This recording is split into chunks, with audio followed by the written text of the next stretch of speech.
Hello' নমস্কাৰ, কি খবৰ আপোনালোকৰ? আমাৰো বৰ্তমান ভালেই বাৰু। আৰু এতিয়া মানে কি, আজি ভাইটি আৰু মই এফালে ওলাই লৈছোঁ নিমাতীৰ ফালে, আৰু আবেলি সময়ত আৰু কিবা এটা খাবলৈ আচলতে মন গ'ল। এইফালে জেগাবোৰো আচলতে তাৰ ভাল, সেইকাৰণে ফটো কেইখনমানো মৰা হ'ব নে কি কয়? তেনেহ'লে ব'লকচোন আমাৰ লগত। আৰু কেতিয়াবা অলপ ওলাই মেলি যাবলৈও ভাল লাগে, ওলাই মেলি গ'লে মন চনবোৰ মানুহৰ ভাল লাগি থাকে আচলতে। আৰু এতিয়া আমি য'ত যাম বুলি ভাবিছিলোঁ সেই জেগাখন আমি পাই গ'লোহি। এয়া দেখিছেনে নিমাতীৰ এই আবেলি সময়ত আচলতে পৰিৱেশটো বহুত ধুনীয়া লাগে, আৰু সেইকাৰণে আমি সেইখন ঠাইলৈ গৈছিলোঁ আচলতে।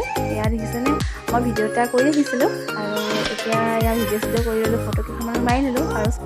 আৰু চাওকচোন, সূৰ্যটো এয়া অস্ত যোৱাৰ সময়ত আচলতে কিমান ধুনীয়া লাগিছে, সঁচাকৈ ক'ব লাগিব কিন্তু। আৰু এতিয়া আমি ফটো চটো মাৰি ভিডিঅ' কৰি এতিয়া আমি খাবলৈ ল'লোঁ। এয়া খোৱাত আজি দেখিছেই নহয়, এয়া এফালে এগ ফ্ৰাইড ৰাইচ, আৰু এফালে ফ্ৰাইড ৰাইচ চিম্পুলকৈ লৈছোঁ, আৰু এফালে বাটাৰ চিকেন। তেনেকৈ আজি এতিয়া খাই মেলি আৰু ঘৰলৈ ৰাওনা হ'ম। তেনেহ'লে আজি ভিডিঅ'টো চাই যদি ভাল পালে লাইক কমেণ্ট শ্বেয়াৰ কৰি দিব। তেনেহ'লে আজিলৈ বাই বাই।